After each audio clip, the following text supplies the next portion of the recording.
যার জীবনের স্বপ্ন আকাশচুম্বী, বিশাল বড় স্বপ্ন, ওকে কেউ আঘাত করলে হি ডাজন্ট কেয়ার, কেউ তাকে ছেড়ে গেলে হি ডাজন্ট কেয়ার, কেউ তাকে বাজে কথা বললে হি ডাজন্ট কেয়ার, কেউ তাকে বাজে মন্তব্য করলে হি ডাজন্ট কেয়ার, কেউ তাকে ফেসবুকে হাহা রিয়াক্ট দিলে ডাজন্ট কেয়ার। আরে সে তো জানে আমার স্বপ্ন তো অনেক বড়, আর স্বপ্ন যত বড় হবে বাধা তত বড় আসবে, আর যেই বান্দা বাধাকে ডিঙ্গিয়ে সামনে যেতে পারবে সফলতা তার পায়ে এসে চুম্বন করবে। ঠিক কিনা বলেন আপনার সবাই?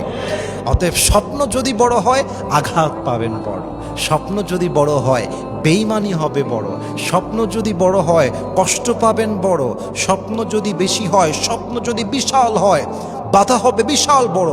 অতএব ভয় পেও না, বুক চিরে দাঁড়িয়ে যাও, আল্লাহর ভরসায় সাহসটা বাড়াও, আল্লাহর নামে আগুন জ্বালাও বুকে, সত্যের পথে চলো, সাহস রাখো মুখে। আরে ভয় পেলে চলবে না, রক্তে আগুন ধরাও, আল্লাহর সৈনিক তুমি সেই পতাকা উড়াও। আর আল্লাহ যখন পাশে কিসের এত ভয়, তাওয়াক্কুল করো কাছে আসবে বিজয়। মিজানুর রহমান আজহারি হুজুর বলেছিলেন, আধারে ভয় পেও না, আলো আছে আড়ালে, অন্ধকার পালিয়ে যাবে তুমি উঠে দাঁড়ালে। ঠিক কিনা বলেন আপনারা? অতএব মেহেরবানি করে কারো প্রতি মায়া রাখবেন না, দেখবেন আপনার কষ্ট কমে যাবে, নিজের কাজে ব্যস্ত হয়ে যাবেন, দেখবেন আপনার কষ্ট কমে যাবে। এবং সর্বশেষ একটা কথা বলে শেষ করতে চাই, আল্লাহর সঙ্গে কানেক্টেড হয়ে যান, নামাজি হয়ে যান, তাহাজ্জুদ গুজার হয়ে যান। 5 ওয়াক্ত নামাজ তো পড়বেন, তাহাজ্জুদটাও পড়বেন। প্রত্যেক দিন 5 ওয়াক্ত নামাজের পরে কোরআন তেলাওয়াত করবেন, ফজরের পরে কোরআন তেলাওয়াত করবেন। মানুষের সম্পর্ক যত বেশি আল্লাহর সঙ্গে মজবুত হয়ে যায়, তার সম্পর্ক দুনিয়ার সঙ্গে তত বেশি কমে যায়। মানুষের সম্পর্ক আল্লাহর সঙ্গে যত বেশি স্ট্রং হয়ে যায়, দুনিয়ার প্রতি তার মায়া তত বেশি কমে যায়।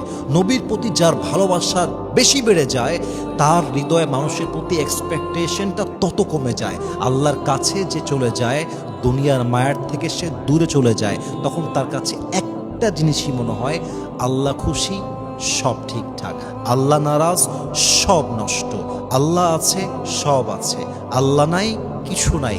অতএব যার মাথা কপাল সেজদায় ঝুঁকবে একমাত্র রবের সামনে, যার হাত উঠবে তাহাজ্জুদের জায়নামাজে, যার জবান দিয়ে কোরআন তেলাওয়াত হবে প্রত্যেক নামাজের পরে, এই বান্দাকে পৃথিবীতে এমন কোনো বাপের বেটা নাই যে বাপের বেটা এই বান্দার মনে আঘাত দিয়ে কষ্ট দিয়ে ভেঙে দিবে। কারণ এই বান্দার মনে মানুষের জায়গা নেই, এই বান্দার মনে জায়গা আছে এক রবের জন্য। তিনি কে?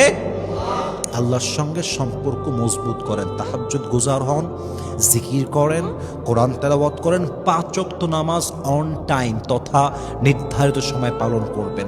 যদি আপনি আপনার জীবনে মায়া কমাতে পারেন, স্বপ্ন নিয়ে ব্যস্ত থাকতে পারেন, মানুষের দেওয়া কষ্ট আঘাতকে রহমত হিসেবে নিতে পারেন, আপনি যদি আপনার লাইফে তাহাজ্জুদ গুজার হতে পারেন, 5 ওয়াক্ত নামাজি হতে পারেন, জিকিরকারী বান্দা হতে পারেন, আপনার জীবনে যদি আপনি আল্লাহর সঙ্গে স্ট্রংলি কানেক্টেড হতে পারেন, এমন কোনো শক্তি নেই পৃথিবীতে যা আপনাকে আঘাত দিয়ে ভাঙতে পারবে। বলেন সবাই ইনশাআল্লাহ।